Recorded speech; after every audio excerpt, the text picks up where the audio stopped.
Hello बच्चों, welcome back to my channel. आज हम कर रहे हैं कुछ प्रैक्टिस क्वेश्चंस जो हमने प्रीवियस प्रॉपर्टीज़ की होल नंबर्स की, तो उनको ही यूज़ करके हम कुछ क्वेश्चन सॉल्व करने की कोशिश करेंगे।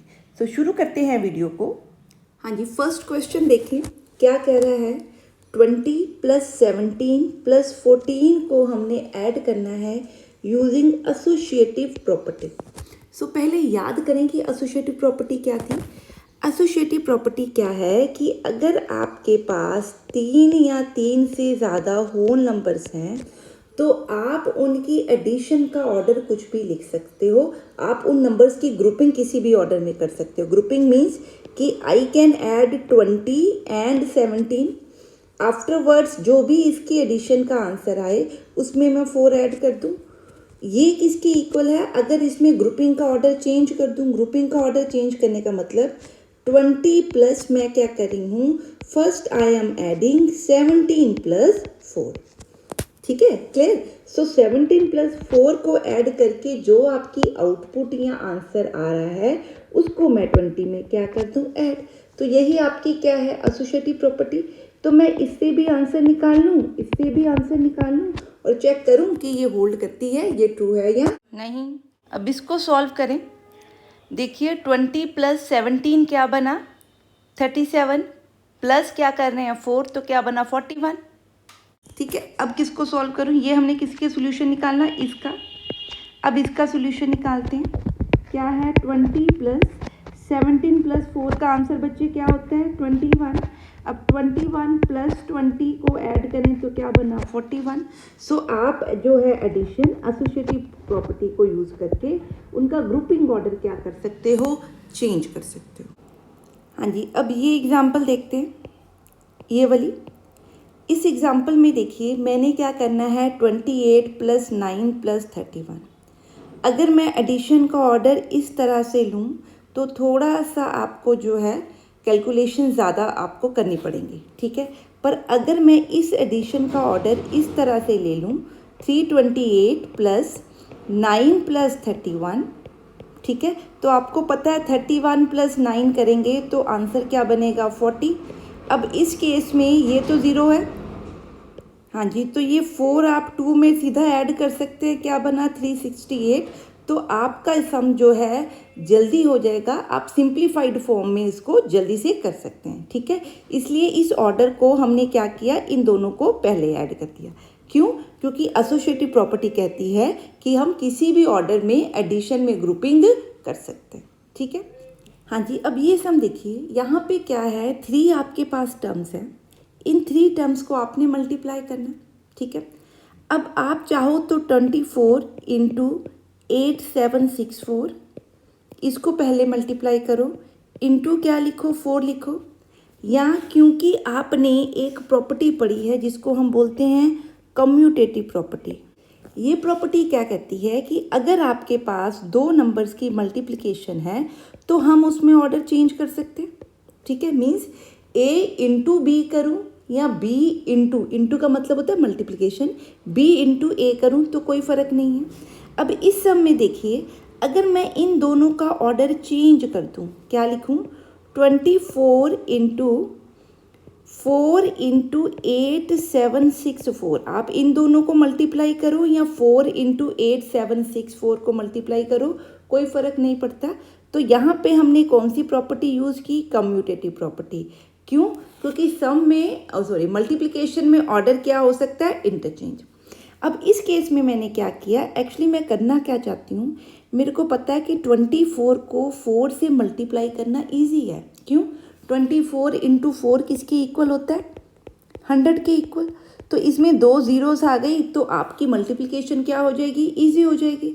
सो इसलिए मैंने 4 और 87 को क्या कर दिया, 4 एंड 87 को क्या कर दिया, इंटरचेंज।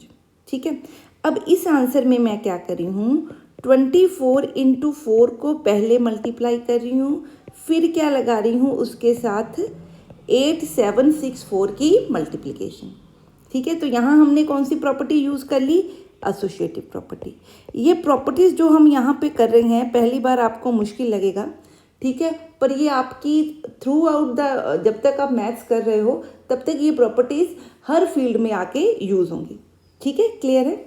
सो यहाँ पे आपको क्या मिला बेटे, 100 इंटू 8764, फटाफट आंसर लिखें, क्या बनेगा 876400। ठीक है, तो एसोसिएटिव प्रॉपर्टी को यूज़ करके ये बहुत जल्दी हो गया। हाँ जी, ऐसे ही एक ये सम देखिए, ये आप खुद ट्राई कीजिएगा और मेरे को बताना कि आंसर क्या आता है इसका, कमेंट सेक्शन में लिख के देना। सपोज मेरे पास है 125 इंटू 628 इंटू 4। ठीक है, इसको सॉल्व करके ज़रा बताइए क्या होता है। हाँ जी, अब हम करते हैं डिस्ट्रीब्यूटिव प्रॉपर्टी। पहले तो याद करें कि डिस्ट्रीब्यूटिव प्रॉपर्टी कहती क्या। डिस्ट्रीब्यूटिव प्रॉपर्टी क्या कहती है कि अगर आप दो नंबर ऐड कर रहे हो और उसको मल्टीप्लाई कर रहे हो किसी नंबर से, तो वो किसके इक्वल होगी, इस ए को अंदर वाली सारी टर्म्स के साथ मैं क्या कर सकती हूँ, मल्टीप्लाई। मीन्स ए इंटू बी कर रही हूँ, प्लस क्या लिखती हूँ, ए इंटू सी। कैसे, ए को अंदर इस टर्म के साथ भी मल्टीप्लाई करेंगे, ए को अंदर सी के साथ भी क्या करेंगे, मल्टीप्लाई। यहाँ पे बीच में बच्चे क्या होना चाहिए, या प्लस या माइनस, जो भी यहाँ पे साइन है उस साइन को हम एज इट इज़ यहाँ पे लिख देंगे। ठीक है, क्लियर है। सपोज मेरे पास, आपके पास मैं एक सम ले लेती हूँ, से मेरे पास है 15 इंटू से 102। ठीक है, अगर 15 इंटू 102 है तो इसको डायरेक्ट वे में मल्टीप्लाई करने की जगह पर अगर मैं 102 को क्या लिख लूँ, 100 प्लस 2। ठीक है, 102 को क्या लिख रही हूँ, 100 प्लस 2। अगर मैं अब इसको सॉल्व करूँ, 100 प्लस 2 ब्रैकेट में क्यों लिखा, क्योंकि 100 प्लस 2 को पहले सॉल्व करना है, मतलब उसका आंसर क्या चाहिए, 102। फिर उसको मल्टीप्लाई कैसे करना है, 15 के साथ। अब अगर मैं इसके ऊपर डिस्ट्रीब्यूटिव प्रॉपर्टी बेटे अप्लाई करूं, ठीक है, तो मेरे लिए एक स्टेप ज़्यादा तो होगा पर कैलकुलेशंस क्या हो जाएंगी, इजी। ठीक है, अभी आपको लग रहा है क्योंकि आप लोग डायरेक्ट मल्टीप्लिकेशन करने की आप लोग को आदत है, प्रॉपर्टी यूज़ आप नहीं करते, तो आपको लगता है कि ऐसे ही कर देंगे। ठीक है, बट जैसे जैसे आप बड़ी क्लासेस में जाओगे, कैलकुलेशंस डिफ़िकल्ट होंगी, तो ये प्रॉपर्टी से आप जो कैलकुलेशंस हैं बहुत इजीली कर पाओगे। अब इसमें हमने क्या करना है, एक्चुअली 15 को प्लस के साथ जो भी टर्म्स आ रही, क्या क्या टर्म्स आ रही हैं, इस टर्म को मैं बोल देती हूँ T1, इस टर्म को बोल देती हूँ T2। इसका मतलब मैंने 15 को अंदर वाली सारी टर्म्स के साथ क्या करना है, मल्टीप्लाई। मीन्स 15 को मल्टीप्लाई करूँगी 100 के साथ, 15 को मल्टीप्लाई करूँगी 2 के साथ, प्रोवाइडेड कि उनके बीच में साइन क्या हो, या प्लस या माइनस। ठीक है, क्लियर। इनटू प्लस करके ये वाला प्लस यहाँ पे लिखेंगे, क्या लिखेंगे, 15 इंटू 2, 15 और 2। अब यहाँ पे देखिए कैलकुलेशन कितनी इजी है, 15 इंटू 100 करें तो 1500, 15 इंटू 2 करूँ तो 30। फटाफट आंसर लिखिए, क्या बना, 1530। पता लगा। सो इस तरह से आपकी कैलकुलेशंस क्या हो जाएंगी, बहुत इजी। एक और सम देखते हैं। सपोज आपके पास है 111 इंटू 98। ठीक है, यहाँ 211 इंटू 98 कर देते हैं। ठीक है, अब इसको सॉल्व करने की जगह पर अगर मैं 98 को 100 माइनस 2 लिख दूँ तो कोई प्रॉब्लम तो नहीं होनी चाहिए। ठीक है, अब एक चीज़ और, मैंने इसके बाहर यहाँ कोई साइन नहीं डाला। जब आपका कोई नंबर हो और साथ में ही ब्रैकेट शुरू हो जाए तो आपको पता होना चाहिए कि इसका मतलब यहाँ पे कौन सा साइन है, मल्टीप्लिकेशन का।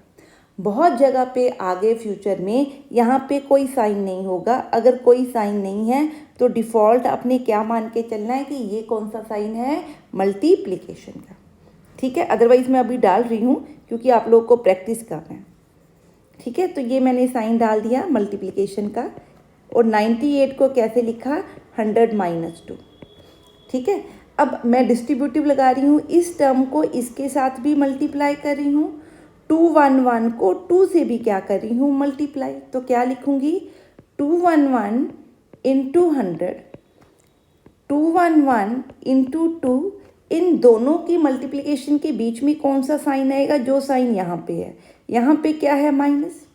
अब इसका आंसर तो आप फटाफट लिखते हैं, क्या बनेगा? 21100 माइनस इसका आंसर लिखें, क्या बनेगा? डायरेक्ट मल्टीप्लाई करके देखें क्या बनता है? 422। ठीक है, अब आप इसको माइनस कर सकते हैं। ठीक है, समझ में आ गया कि कैसे इसको सॉल्व करेंगे? हाँ जी, एक दो और सम देखते हैं इसके साथ के।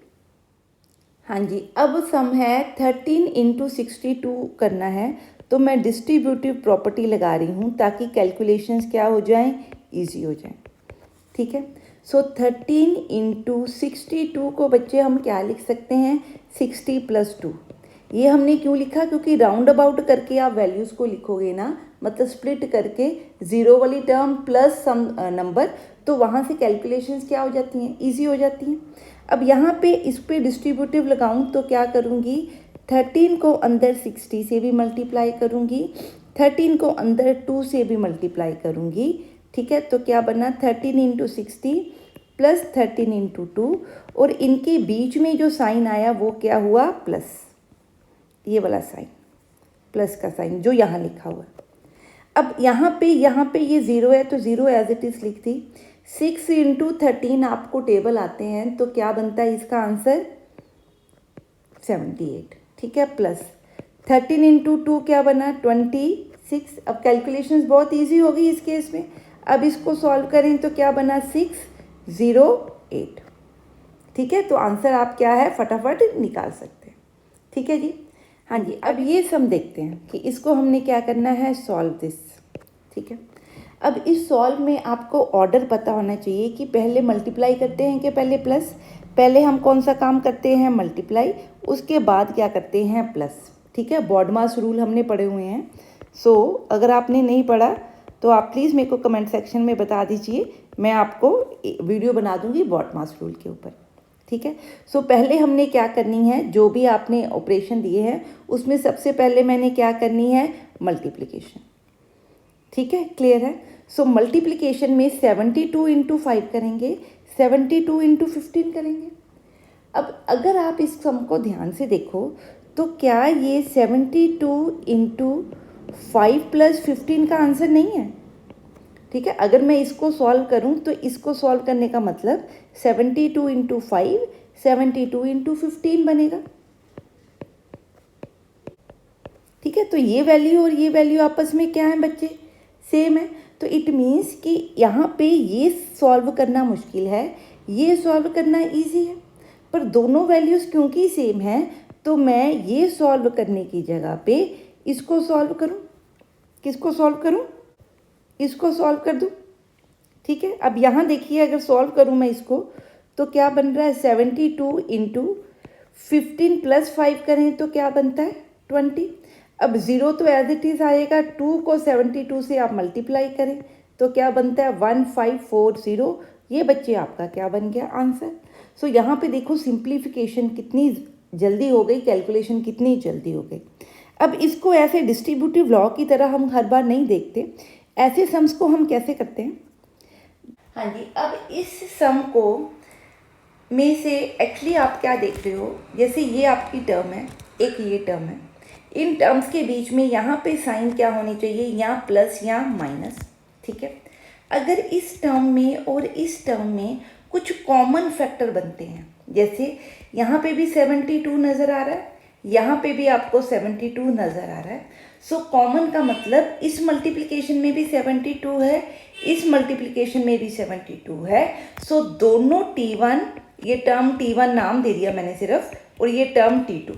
ठीक है, दोनों टर्म्स में 72 मल्टीप्लाई हो रहा है।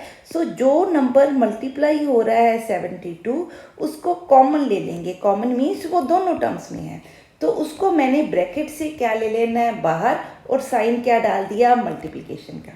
इट मीन्स 72 मल्टीप्लाई हो रहा है अंदर ब्रैकेट में दोनों टर्म्स के साथ।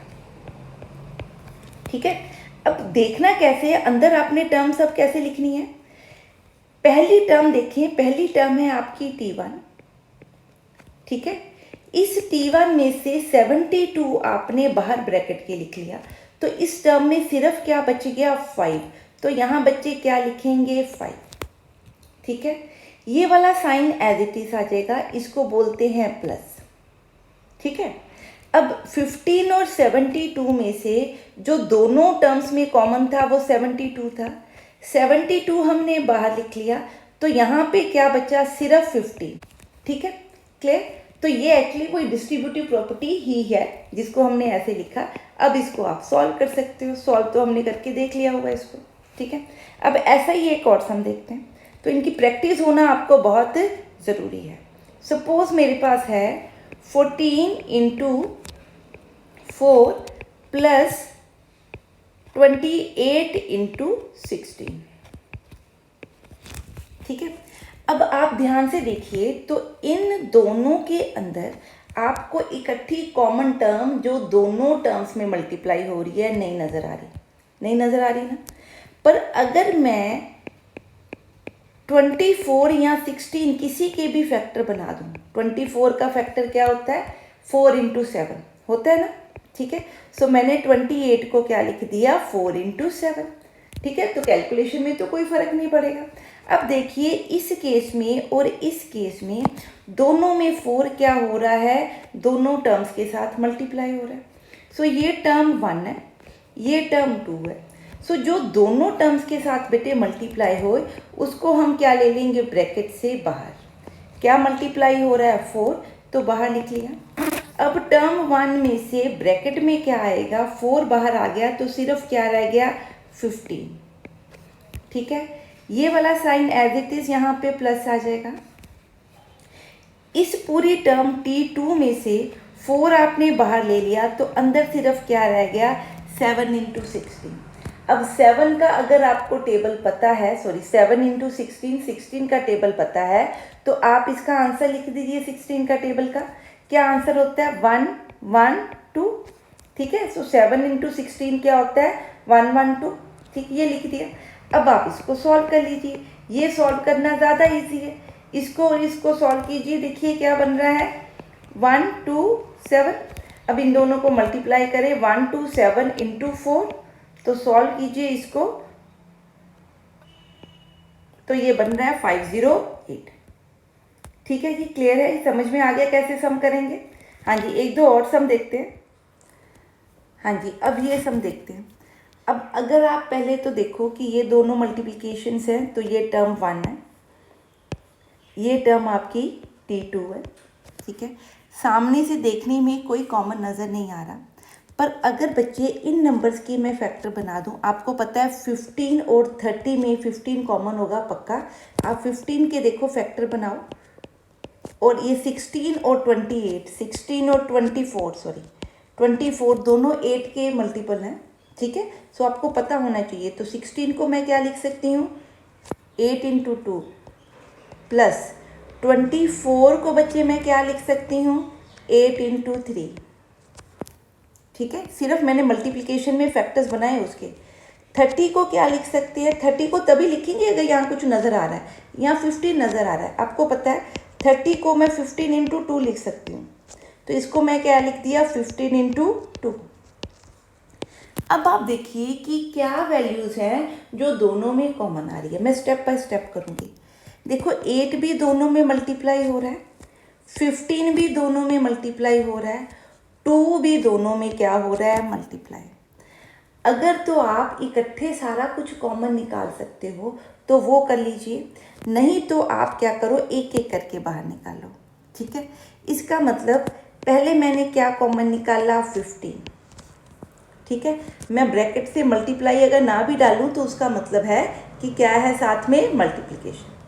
अब अगर इस टर्म में से आपने 15 बाहर निकाला, तो अंदर बच्चे क्या बन गया, 8 इंटू 2, ये साइन प्लस का एज इट इज़ आ गया, ठीक है। इसमें से भी 15 कॉमन आ गया, तो अंदर क्या बचा, 8 3 एंड 2। सो यहाँ ब्रैकेट में है आपके 8 इंटू 3 इंटू 2। हाँ जी, अब हमें क्या है, 8 दोनों में कॉमन नज़र आ रहा है, तो मैं 8 क्या निकाल लूँगी बाहर। जब आप 8 को बाहर निकालोगे तो 15 इंटू 8 होगा, इंटू फिर ब्रैकेट लग जाएगी, ठीक है, क्योंकि 8 15 के साथ भी क्या हो रहा है, मल्टीप्लाई। अंदर बच्चे जब 8 कॉमन निकाला तो क्या बचा 2, प्लस इधर से क्या बचा 3 इंटू 2, ठीक है। सो 15 इंटू 8 आप इकट्ठा मल्टीप्लाई कर सकते हो, आपको पता है 15 इंटू 8 का आंसर क्या होता है 120। टेबल आपको याद होनी चाहिए, फटाफट काम हो जाता है, ठीक है। अंदर क्या बचा 2 प्लस 3 इंटू 2, ठीक है। अब यहाँ पे भी 2 है, यहाँ पे भी 2 है, तो अगर मैं 2 कॉमन निकालूँ, पॉज करो, 2 कॉमन निकालूँ तो 120 के साथ 2 मल्टीप्लाई हुआ, यहाँ बताए क्या बचा, पॉज करके लिखिए ज़रा पहले, ठीक है। यहाँ 0 नहीं बचा, कई लोग क्या करते हैं 2 निकाल दिया तो 0 बच गया, 0 थोड़ी बचेगा, क्या है एक्चुअली ये 2 मीन्स कि आपके पास क्या है मल्टीप्लिकेशन में है 2 इंटू 1। सो अगर आप 2 कॉमन निकाल लेते हो तो अंदर मल्टीप्लिकेशन के साथ 1 है यहाँ पे, ठीक है। 1 प्लस क्या बन गया, यहाँ से 2 निकला तो 3 बच गया। अगर आप 0 लिख दोगे इसका मतलब आप 2 को 0 से मल्टीप्लाई कर रहे हो, तो यहाँ तो 0 आना चाहिए था, ठीक है। तो 2 कैसे बनेगा, ठीक है। अगर यहाँ पे आप क्या लिखोगे 1 लिखोगे तो 1 और 2 मल्टीप्लाई करके ये आंसर देंगे, नहीं तो आपका आंसर क्या हो जाएगा रॉन्ग। तो ये आपने ध्यान में रखना है। अब 120 इंटू 2 आपको पता है 0, 12 इंटू 2 24। अब यहाँ पे क्या है 3 प्लस 4 क्या बना 4। अब आप इसको सॉल्व कर सकते हो। सो कॉमन निकालने से ये अभी आप, क्योंकि आपको लग रहा है कि ये बहुत लंबा है, प्रैक्टिस करनी पड़ेगी, पर जब आप बड़ी क्लासेस में बच्चे जाओगे तो आप इमीडिएटली एक ही स्टेटमेंट के अंदर सब कॉमन निकाल लोगे, ठीक है। इसलिए आपने इसको प्रैक्टिस करनी है, इसको छोड़ना नहीं है कि ये डिफ़िकल्ट है तो इससे काम, ये डिफ़िकल्ट है तो इससे काम स्लो हो रहा है, इससे काम स्लो नहीं होगा, इससे आपकी कैलकुलेशन फास्टर होंगी, ठीक है। तो मैं 1-2 सम्स लिख रही हूँ, आपने वो करने हैं और उसकी आउटपुट्स मेरे को कमेंट सेक्शन में बताना, ठीक है जी। हाँ जी, ये कुछ प्रैक्टिस क्वेश्चन मैंने आपके लिए दिए हैं। इसको डिस्ट्रीब्यूटिव प्रॉपर्टी कह लीजिए या कॉमन निकालना कह लीजिए। कॉमन निकाल के इसको सिंप्लीफाई करके आपने इसके आंसर निकालने हैं। इनके आंसर मैंने साथ में दिए हैं ताकि आप क्रॉस चेक कर सको, ठीक है। सो अगर आप प्रैक्टिस करोगे तो आपके कॉन्सेप्ट और क्लियर होंगे। हाँ जी, नेक्स्ट देखते हैं। हाँ जी, अब कुछ सम हम एनसीईआरटी की बुक से कर रहे हैं। सो पहला सम देखिए, ये दिया हुआ है। अब यहाँ पे सम करने से पहले आप देखें, हमें पता है कि अगर मेरे पास टर्म्स के अंदर प्लस का साइन है और कुछ टर्म्स मीन्स कुछ नंबर आपको दिए हैं, सो मैं उनका ऑर्डर आपस में क्या कर सकती हूँ, चेंज कर सकती हूँ। अगर मेरे ऑर्डर चेंज करने से आंसर सिंप्लीफाई हो सकता है तो I should change the order. ये ऑर्डर चेंज करना कौन बताता है मेरे को, कौन सा लॉ बताता है, कम्यूटेटिव लॉ। सो कम्यूटेटिव लॉ को यूज़ करते हुए मैं इसको सॉल्व करूँ। पहले अब आप देखिए कि कौन से ऐसे नंबर्स हैं जो आपको यूनिट प्लेस पे 0 देंगे, ठीक है। देखिए अगर मैं 3 और 7 को ऐड करूं तो 0 मिल रहा है, तो इनको सॉल्व करना क्या होगा, इजी। तो मैं क्या कर रही हूँ, इन दोनों का ऑर्डर चेंज कर रही हूँ, या इन दोनों का चेंज कर दूँ या इन दोनों का चेंज कर दूँ, आपकी मर्जी है। मीन्स इसको ऐसे लिख रही हूँ इसकी जगह पर, इसको यहाँ लेके आ रही हूँ। क्या यूज़ कर रही हूँ, बोलना है आपने कौन सी प्रॉपर्टी, कम्यूटेटिव प्रॉपर्टी को यूज़ कर रही, ठीक है। यहाँ हमने क्या प्रॉपर्टी यूज़ की, कम्यूटेटिव प्रॉपर्टी, ठीक है। एक बार आपको लगेगा कि क्या हम ये काम कर रहे हैं, पर एक बार आपको ये प्रॉपर्टीज़ बच्चे याद हो गई ना, तो 7th 8th 9th 10th 11th 12th कहीं पे भी आपको ये प्रॉपर्टीज़ भूलेंगी नहीं, फटाफट आप उसको यूज़ करोगे। अभी तो हम होल नंबर के लिए करेंगे, आगे डिफरेंट टाइप्स ऑफ नंबर्स आते हैं जिनमें ये प्रॉपर्टीज़ हम यूज़ करते हैं, ठीक है। अब यहाँ पे देखिए, अब मैं इसको ग्रुपिंग कर रही हूँ। ग्रुपिंग क्या बताती है, एसोसिएटिव प्रॉपर्टी, ठीक है। ग्रुपिंग मीन्स आप नंबर्स को किसी भी ऑर्डर में ग्रुप कर सकते हो। तो मैं इन दोनों को इसलिए ग्रुप कर रही हूँ क्योंकि 2 + 8 मेरे को 0 देगा, तो यूनिट प्लेस पे 0 हो जाए तो एडिशन ईजी हो जाएगी। प्लस इन दोनों का ग्रुप कर रही हूँ 453 + 647। अब यहाँ पे देखिए, इन दोनों को ऐड कीजिए। अब वो आप प्लस करना जो रफ में करते हो वो छोड़ें। 8 + 2 को ऐड कीजिए, 0 बन रहा है, 1 आपको बच रहा है कैरी। 3 + 6 करें, 9 बन रहा है, 9 + 0 करें तो 0 बना, एक कैरी आ गया। 9 प्लस 4 5 करें तो क्या बना 14, 14 प्लस 1 करें तो 15 बन गया, तो एक कैरी हो गया। 1 प्लस 1 करें तो 2, 2 प्लस 1 तो 3। ठीक है, तो यहाँ से मेरे को बल गया 3500 प्लस। अब इन दोनों को ऐड करते हैं क्योंकि यहाँ पे भी 0 मिल सकता है। अब 7 प्लस 3 कर रही हूँ तो क्या बना 10, तो यहाँ पे एक कैरी बन गई 1। 4 प्लस 5 कर रही हूँ तो क्या बन रहा है 9, 9 प्लस 1 किया तो 10 बना, 1 यहाँ लिखा, एक कैरी फिर बच गई। 6 प्लस 4 किया तो बना 10, 10 प्लस 1 किया तो क्या बन गया 1100। यहाँ पे भी 2 0 है, यहाँ पे भी 2 0 हैं, तो ये सम बन गया 0। क्या बन गया 35 प्लस 11 क्या होता है 46, तो आपका आंसर क्या बन गया 46। ठीक है, क्लियर है। तो ये मैंने सम किया, इसके साथ के जो आपकी बुक के सम है आपने खुद ट्राई करना है। अब नेक्स्ट सम देखते हैं। हाँ जी, अब ये सम देखते हैं।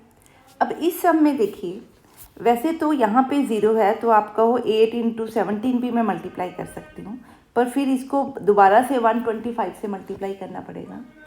आप ध्यान रखें कि जब भी 25 इंटू 4 के फैक्टर्स बनते हों, जैसे 25 इंटू 4, ये आपने कुछ चीज़ें याद ही रख लेनी है, इज इक्वल टू 100।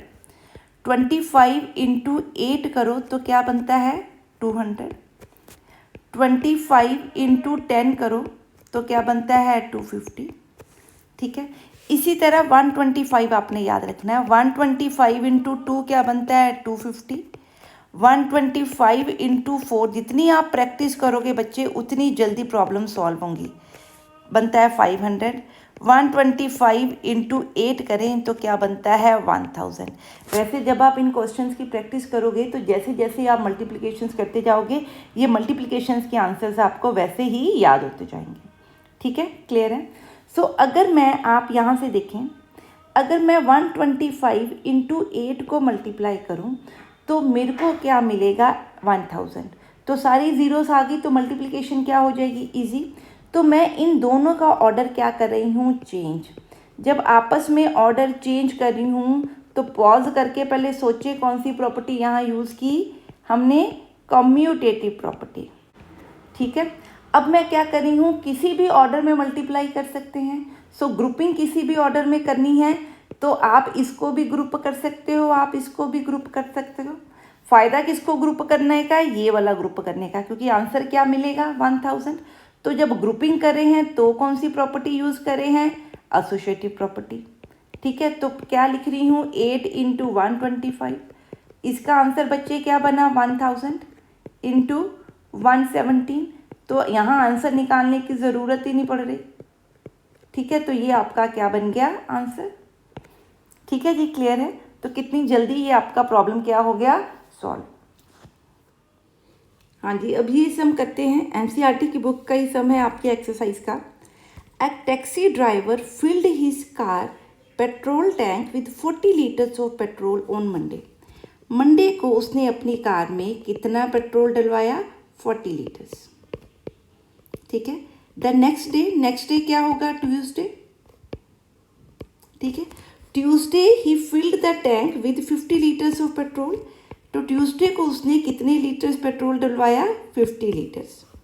ठीक है, if the petrol cost 40 rupees पर लीटर, इट मीन्स 40 रुपीज़ क्या है कॉस्ट ऑफ द पेट्रोल।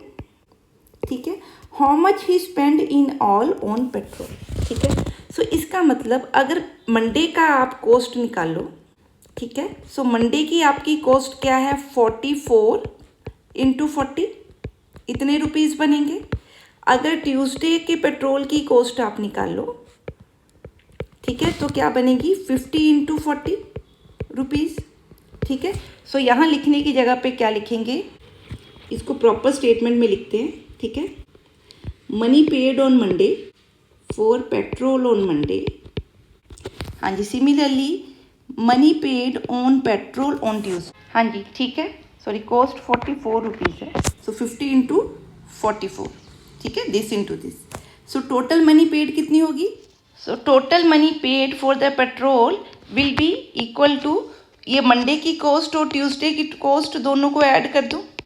ठीक है, अब ये आपकी मल्टीप्लिकेशन है, बीच में एडिशन है, सो डिस्ट्रीब्यूटिव लॉ लग सकता है। क्यों? क्योंकि 44 और 44 दोनों में क्या है, कॉमन नज़र आ रहे हैं। तो कॉमन है तो या तो डिस्ट्रीब्यूटिव लॉ कह लो या कॉमन वैल्यू कह लो। कॉमन वैल्यू हमने क्या निकाल लेनी है, दोनों स्टेटमेंट में से टर्म 1 एंड टर्म 2 दोनों में से बाहर निकाल लेनी है। ठीक है, सो जब मैंने ब्रैकेट से बाहर लिया तो साथ में क्या आएगा, साइन मल्टीप्लिकेशन का। इसमें से 44 निकल गया तो बच्चे अंदर सिर्फ क्या बचा, 40। ये वाला प्लस यहाँ पे आ जाएगा। इसमें से 44 निकल गया तो अंदर क्या बचा, 50। अब 40 + 50 कितना होता है, 90। ठीक है, तो ये आपका बन गया 44 × 90, 0 एज इट इज़ आ गया। 9 × 4 बनता है 36, तो 6 आया, 3 आपका कैरी करने के लिए बच गया। 9 × 4 करेंगे तो 36, 36 में ये कैरी ऐड करेंगे तो बना 39। सो टोटल आपके रुपीज़ क्या बने, 3960 रुपीज़ आप पे करोगे मंडे एंड ट्यूसडे पेट्रोल के ऊपर। ठीक है जी, समझ में आ गया? हाँ जी, अब ये कुछ स्टेटमेंट्स दी हैं और हमने चेक करना है कि इनमें कौन सी प्रॉपर्टी यूज़ की है। हाँ जी, पहली स्टेटमेंट देखिए क्या कहता है, 250 × 108। 108 को उसने क्या लिखा है, 100 + 8 के इक्वल।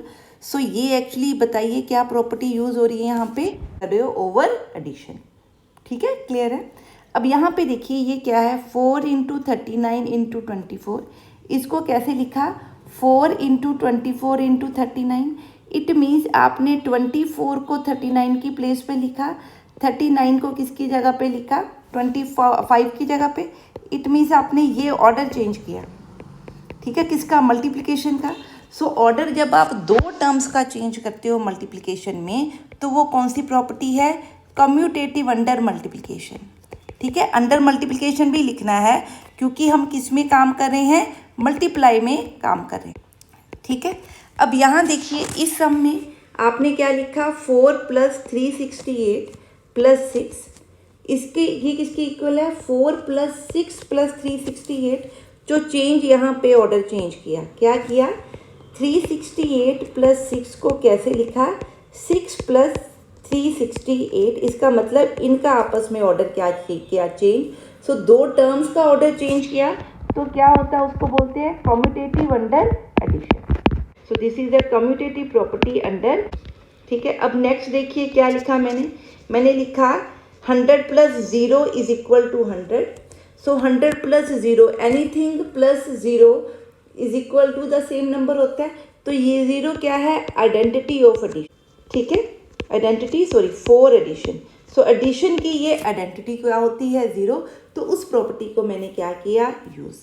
अब यहाँ पे क्या है, 201 × 1। तो किसी भी नंबर को 1 से मल्टीप्लाई करो तो सेम नंबर बनता है। तो ये क्या है, 1 is a multiplicative identity for multiplication. तो आपने याद रखना है कि 0 को हम क्या बोलते हैं, एडिटिव आइडेंटिटी। ठीक है, और 1 को क्या बोलते हैं, मल्टीप्लिकेटिव आइडेंटिटी। ठीक है जी, क्लियर है? आई होप कि जो हमने प्रैक्टिस क्वेश्चन किए रिलेटेड टू होल नंबर्स, कैसे कॉमन निकालेंगे, डिस्ट्रीब्यूटिव कैसे लगाएंगे, एसोसिएटिव कैसे लगाएंगे, कैसे ये हमारी कैलकुलेशंस को सिंप्लीफाई करती है, ये सब आपको क्लियर है। बच्चे, इनमें आपको कोई भी डाउट हो या कोई आपका सम है जो नहीं निकल रहा, तो आप मेरे को कमेंट सेक्शन में पूछ सकते हैं। नेक्स्ट लेके आएंगे होल नंबर्स का ही नया कॉन्सेप्ट। टिल देन आप इसकी प्रैक्टिस कीजिए, ठीक है, और इनको सॉल्व कीजिए। जितनी ज़्यादा प्रैक्टिस करेंगे उतनी प्रॉपर्टीज़ आपको लर्न होंगी। सो मिलते हैं नेक्स्ट वीडियो में। Till then stay safe, study hard and have a nice day.